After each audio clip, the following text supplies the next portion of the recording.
Continuamos hoy, amigo oyente, nuestro recorrido por Éxodo, el segundo libro del Antiguo Testamento.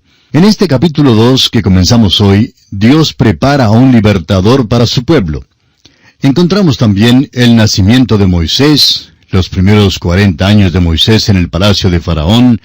Moisés se asocia con los israelitas y los rechazan, y finalmente Moisés se casa con una esposa gentil. Estos son los aspectos que entran en consideración en este capítulo 2 del libro de Éxodo. Este capítulo presenta a Moisés, el libertador. Se destaca como el libertador de Israel en los primeros 11 capítulos del Éxodo. El capítulo 1 de Éxodo describe la esclavitud de Israel en Egipto. El capítulo 2, el nacimiento de Moisés y sus primeros 40 años en el palacio de Faraón. El capítulo 3 describe a Dios llamando a Moisés, sus segundos 40 años en Madián. El capítulo 4 describe el regreso de Moisés a Egipto y el anuncio de la liberación de Israel. Los capítulos 5 al 11 describen la contienda de Moisés con Faraón y las 9 plagas contra la idolatría de Egipto. Éxodo es el gran libro de la redención. Nada se principia ni se termina en este libro. Es simplemente una continuación de la historia que comenzó en el Génesis y que continúa hasta los libros de Levítico y Números. Consideremos ahora el primer aspecto, o sea, el nacimiento de Moisés. Leamos los primeros 2 versículos de este capítulo 2 de Éxodo. Un varón de la familia de Leví fue y tomó por mujer a una hija de Leví, la que concibió y dio a luz un hijo, y viéndole que era hermoso, le tuvo escondido 3 meses. Esta es la antigua historia del hombre que ve a una mujer, se enamora de ella y se casan. Ella también le ama a él y tienen un niño. Así es la vida humana, y esta es la historia que tenemos aquí. Moisés escribe este relato en cuanto a sus padres y su nacimiento, un relato modesto, por cierto. Por esto tenemos que volver a otras porciones de la Biblia para recibir más información en cuanto a los eventos en Éxodo. Si se nos concediera la oportunidad, la mayoría de nosotros querría contar detalladamente acerca de nuestros padres, pero Moisés ni aún mencionó los nombres de sus padres. Eran personas ordinarias y se encontraban en esclavitud. Eran miembros de la tribu de Leví, y eso es todo lo que nos cuenta Moisés aquí en cuanto a ellos. Más tarde nos enteramos de que sus nombres son Amram y Jocabed. El versículo 2 nos dice solamente que Moisés era un niño hermoso y bueno de salud. Moisés también parece que mantuvo en reserva muchos detalles en cuanto a su propia historia personal. Ahora el versículo 3 de Éxodo capítulo 2 nos dice, pero no pudiendo ocultarle más tiempo, tomó una arquilla de juncos y la calafateó con asfalto y brea, y colocó en ella al niño y lo puso en un carrizal a la orilla del río. Moisés no era tan solo un niño de buena salud, sino que también tenía 2 pulmones buenos. Sus padres pudieron esconderlo al principio, pero llegó el día cuando Moisés realmente lloraba y chillaba a todo volumen. ¡Qué contraste es esto a unos cuantos años más tarde, cuando el Señor le pide ser su vocero ante Faraón, y Moisés dice que no puede hablar! Muchos de nosotros somos buenos para llorar como los bebés, pero como adultos no es tanto lo que hacemos para el Señor. Jocabed, la madre de Moisés, tenía un problema serio. Ella ya no podía esconder a su niñito. Muchos de los piadosos se habrían portado de una manera diferente a lo que se portó esta madre, y quizá habrían dicho, bueno, nosotros confiaremos en el Señor. Esa es una declaración maravillosa, pero ¿se confía realmente en el Señor cuando se actúa neciamente? Jocabed habría sido necia al guardar a su hijo en la casa cuando un guardia que pasaba pudiera haber oído su llanto. Habría significado la muerte instantánea para Moisés. Ahora alguien dirá, pues seguramente el niñito no lloraría cuando pasaba el guardia. Pero, ¿cómo lo sabe? Recuerde que la fe no es un salto en el vacío. Dios nos exige creer lo que es bueno y sólido. Dios nunca nos exige hacer las cosas necias. Jocabed, amigo oyente, hizo una cosa cuerda, sabia. Hizo una arquilla y colocó en ella a Moisés. Ahora el versículo 4 nos dice, y una hermana suya se puso a lo lejos para ver lo que le acontecería. Además de formar la arquilla, Jocabed también envió a la hermana de Moisés para cuidarlo y enterarse de lo que sucedería a su hermanito. Sus acciones cuerdas indicaron que ella realmente estaba confiando en Dios. El versículo 5 dice, «Y la hija de Faraón descendió a lavarse al río, y paseándose sus doncellas por la ribera del río, vio ella la arquilla en el carrizal, y envió una criada suya a que la tomase». Ahora se revela la mano del Señor.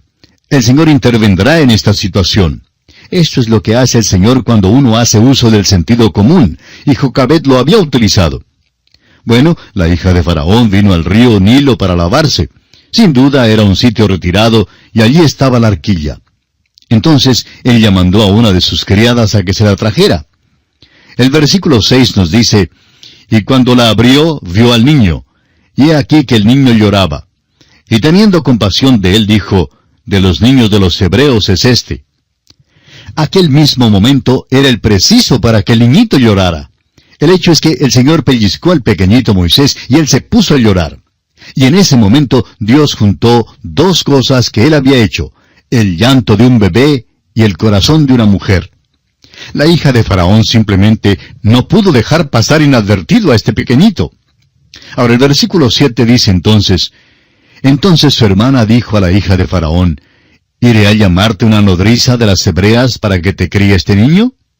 María, la hermana de Moisés, hizo una sugerencia muy provechosa a la princesa, y más tarde no dejaría que su hermano Moisés la olvide. Esta es una historia muy humana, amigo oyente, y Dios tiene algo que decirnos en cada página de su libro. Ahora el versículo 8 de Éxodo capítulo 2 dice, «Y la hija de Faraón respondió, Ve». Entonces fue la doncella y llamó a la madre del niño.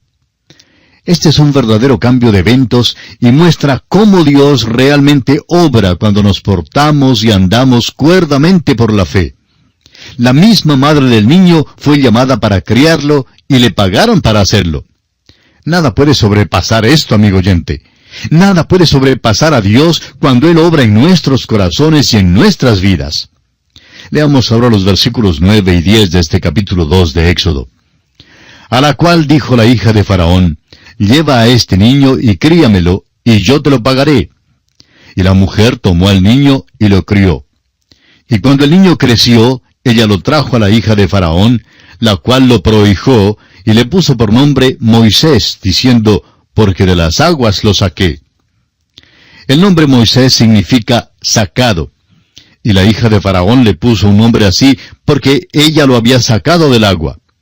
Ahora es posible que la hija de Faraón pudiera haber sido la hija mayor de Ramsés II, pero también pudiera haber sido su hermana. Ella habría sido la soberana siguiente, pero le fue prohibido por razón de su sexo. En lugar de eso, fue llamada la hija de Faraón, y según las costumbres egipcias de ese día, su primogénito tendría el derecho al trono. Moisés, pues, debería ser el faraón siguiente si Ramsés II y su reina no hubieran tenido niños. Notemos ahora el primer esfuerzo de Moisés para ayudar a su pueblo. Los primeros 40 años de la vida de Moisés fueron pasados en la corte de Faraón. Fue criado y educado como egipcio. Parecía egipcio, hablaba como egipcio y se portaba como egipcio. Le reconocieron como egipcio cuando fue a Madián, como lo veremos más tarde en nuestro estudio de este libro de Éxodo. Moisés fue educado en el gran templo del sol, el cual era la universidad sobresaliente de aquel entonces. Menospreciamos a veces lo que conocían los egipcios y lo que lograron. Su astronomía, por ejemplo, era fenomenal. Conocían la distancia exacta al sol. Obraban sobre la teoría de que la Tierra era redonda y no plana. Conocían también muchísimo en cuanto a la química, lo cual es evidenciado por la manera en que les fue posible embalsamar a sus muertos. No tenemos ningún proceso que lo iguale hoy en día. La destreza del artífice y su ingenio con colores era fantástico. Sus colores eran más brillantes que los que tenemos nosotros. Estamos confiados de que nuestras compañías de pintura concederían cualquier cosa si pudieran conocer las fórmulas que utilizaron los egipcios para lograr obtener los colores. Todavía son brillantes, bellos, y causan sobresalto aún después de pasar unos 4000 años. La casa en que vivimos, por ejemplo, tiene que ser pintada cada 2 o 3 años. Además de todos sus otros logros, los egipcios también tenían una colección grande de libros. Se nos dice que Moisés fue educado en toda la sabiduría de los egipcios. La gran falta en la educación de Moisés es que no le enseñaron cómo servir a Dios. Pero no menosprecia a Moisés, amigo oyente, porque era un hombre sobresaliente. En el libro de los Hechos, capítulo 7, versículos 20 al 29, en la primera parte del 29, el diácono Esteban revela algunos detalles importantes en cuanto a este período de la vida de Moisés. Dice Esteban: en aquel mismo tiempo nació Moisés, y fue agradable a Dios, y fue criado 3 meses en casa de su padre. Pero siendo expuesto a la muerte, la hija de Faraón le recogió y le crió como a hijo suyo. Y fue enseñado Moisés en toda la sabiduría de los egipcios, y era poderoso en sus palabras y obras. Cuando hubo cumplido la edad de 40 años, le vino al corazón el visitar a sus hermanos, los hijos de Israel. Y al ver a uno que era maltratado, lo defendió, e hiriendo al egipcio, vengó al oprimido. Pero él pensaba que sus hermanos comprendían que Dios les daría libertad por mano suya, mas ellos no lo habían entendido así. Y al día siguiente se presentó a unos de ellos que reñían, y los ponía en paz, diciendo: varones, hermanos sois, ¿por qué os maltratáis el uno al otro? Entonces el que maltrataba a su prójimo le rechazó, diciendo: ¿quién te ha puesto por gobernante y juez sobre nosotros?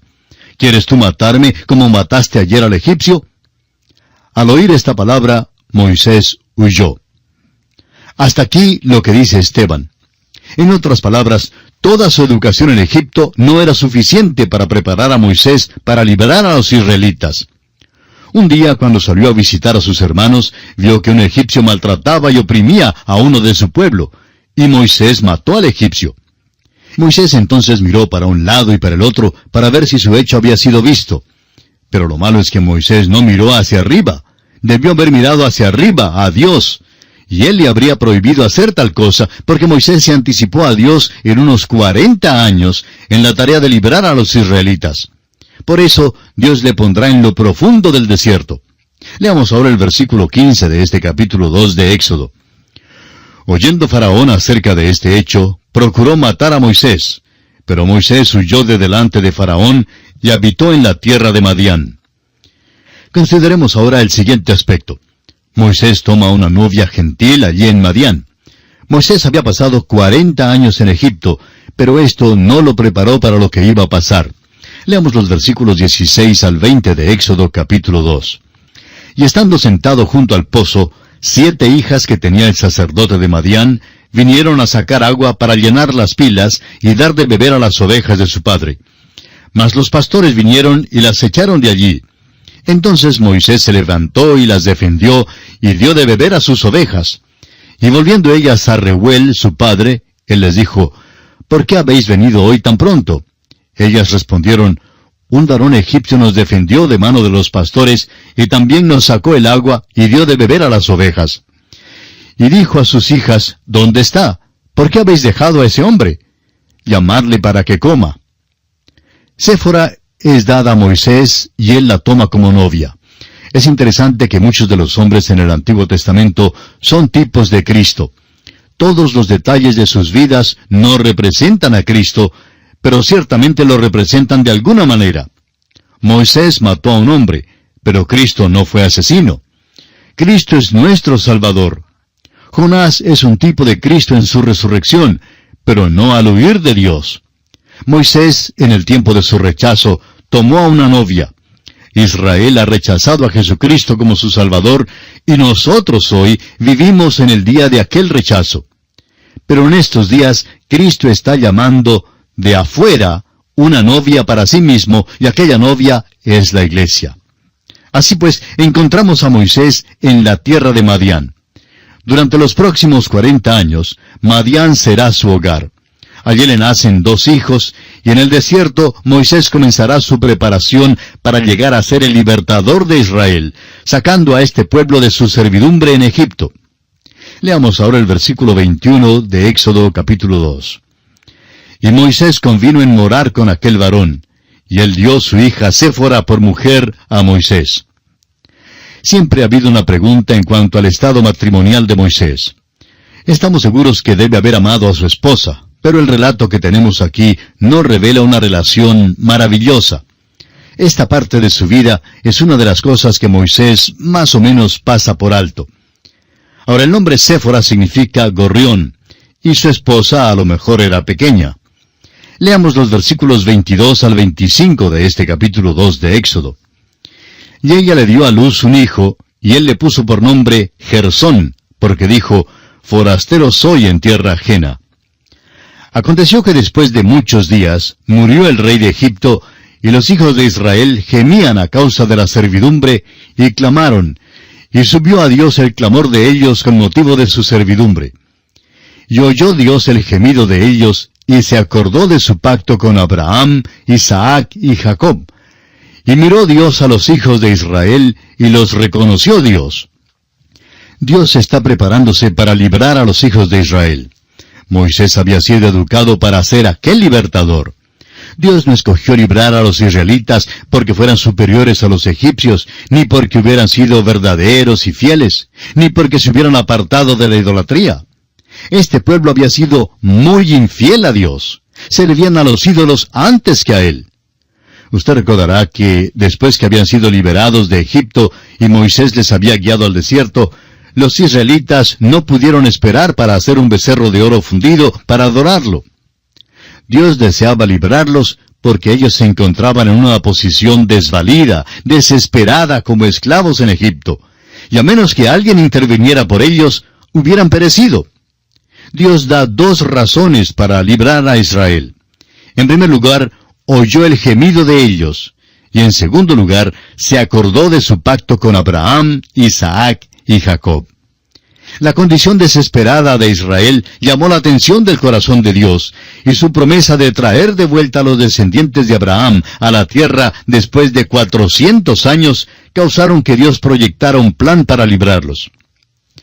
Amigo oyente, si usted es redimido, ¿por qué piensa usted que Dios le ha redimido? Dios nos salvó por la misma razón que salvó a Israel. Dios no encontró nada en nosotros que exigiera su salvación. Él aclara muy bien que no somos salvos por ningún mérito que poseamos. El apóstol Pablo lo explica en su carta a los Romanos, capítulo 3, versículos 23 y 24, al decir, por cuanto todos pecaron y están destituidos de la gloria de Dios, siendo justificados gratuitamente por su gracia, mediante la redención que es en Cristo Jesús. Ahora, la palabra gratuitamente quiere decir sin tener causa. Hemos sido salvados de nuestros pecados sin tener causa. Es la misma palabra que nuestro Señor usó cuando Él dijo, según el Evangelio de Juan capítulo 15, versículo 25, que le aborrecieron sin causa. Dios no nos miró diciendo, ustedes son muy amables y superiores a otros, y por eso les voy a redimir. El hecho es que Dios nos vio en la oscuridad más profunda de pecado e ignorancia. Vio que éramos perdidos, sin esperanza y sin poder salvarnos a nosotros mismos. El amor de Dios proveyó a un Salvador. El Señor Jesucristo nos dice en Juan 3:16, porque de tal manera amó Dios al mundo, que ha dado a su Hijo unigénito. Sin embargo, no fue su amor el que nos salvó, fue su gracia. Somos salvos sin causa, por su gracia, por la redención que se halla en Cristo Jesús. Muchos creen que Dios vio algo en ellos digno de la salvación. Creen que Dios los salva como pecadores, pero viendo que llegarían a ser personas muy amables. Amigo oyente, esta idea es enteramente errónea. Nunca llegaremos a ser amables. Cada uno de nosotros tiene la vieja naturaleza en la cual no mora ningún bien. El apóstol Pablo en su carta a los Romanos capítulo 7 versículo 18 nos dice, y yo sé que en mí, esto es, en mi carne, no mora el bien. Es algo realmente chocante el decir que no mora ningún bien en el hombre de ninguna manera. Nunca ha habido ningún bien, y nunca lo habrá en nosotros. Por eso no podemos producir ninguna cosa que sea buena. Por eso Dios nos da una nueva naturaleza cuando somos salvos, y es por esto que la vieja naturaleza debe ser destruida eventualmente. Dios no vio ningún bien en Israel. Y esto es lo que le causó librar a esta nación. Oyó el gemido de Israel, estando ellos en esclavitud, y los redimió. Dios vio nuestra condición desesperada y nos salvó. Dios tuvo un plan, pero no preguntó a los hombres lo que ellos pensaban en cuanto a Él. Dios no dijo, este es mi plan para su salvación. Si les agrada, lo llevaré a cabo. No, Señor. De tal manera amó Dios al mundo que envió a su Hijo para morir por los pecados suyos y los míos. Amigo oyente, ¿cuál es su reacción a lo que Dios ha hecho por usted? Quiera usted sensibilizar su corazón a Cristo Jesús ahora mismo y recibirle como su Salvador personal. Dios le ayude a hacerlo en este mismo instante. Continuamos hoy, amigo oyente, nuestro viaje por el segundo libro del Antiguo Testamento, el libro de Éxodo. En nuestro programa anterior concluimos diciendo que Dios no había visto ningún bien en Israel, y esto es lo que le causó librar a esta nación. Oyó el gemido de Israel estando en esclavitud, y la redimió. También Dios vio nuestra condición desesperada, y nos salvó.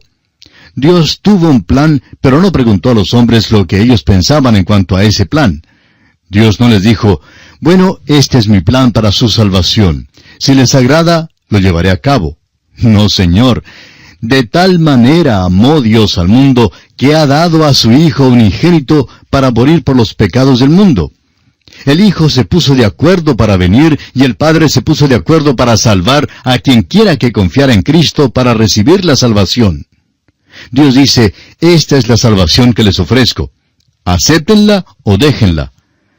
Amigo oyente, Dios quiere que la aceptemos, pero deja que cada individuo escoja por sí mismo. Había una mujer escocesa que trabajaba mucho lavando ropa para poder enviar a su hijo a la universidad. Cuando él llegó a la casa para las vacaciones, su mente estaba llena de dudas en cuanto a Dios por causa de la enseñanza liberal que había recibido en la universidad. No quería que su madre supiera del cambio en su pensar, pero ella seguía contándole de cuán maravilloso era Dios que la había salvado, y de cómo ella sabía que era salva. Por fin, el hijo no pudo escucharla más y le dijo, «Madre, parece que no te das cuenta de cuán pequeña eres en este universo, y de que tú no vales mucho. Si perdieres tu alma, no le haría ninguna falta a Dios. No vale nada». La madre no le contestó a su hijo enseguida, sino que siguió poniendo la mesa. Luego le dijo, «Hijo, he estado pensando en lo que tú me dijiste y tienes razón. Mi pequeña alma no vale mucho. Yo no perdería mucho, ni Dios. Pero si Él no me salva, Él perderá más que yo, porque Él prometió que si yo confiaba en Jesús, me salvaría. Y si Él no cumple su palabra, perderá su reputación y dañará su carácter». Amigo oyente, esto es lo que Dios dice al género humano. No halló nada de atractivo en los hijos de Israel, pero oyó el gemido de ellos, lo cual le interesó, y por eso los redimió. No hay nada amable tampoco en cuanto a nosotros que le diera causa para salvarnos. Dios hizo un pacto con Abraham, Isaac y Jacob, el cual prometió la redención de Israel. También se puso de acuerdo para salvar a cualquiera que confíe en Cristo Jesús como el Salvador de su alma. La gracia es el amor en acción. Nos salva por su gracia, y su gran amor ha provisto la redención. Y aquí concluimos el capítulo 2 de este segundo libro del Antiguo Testamento, el Éxodo.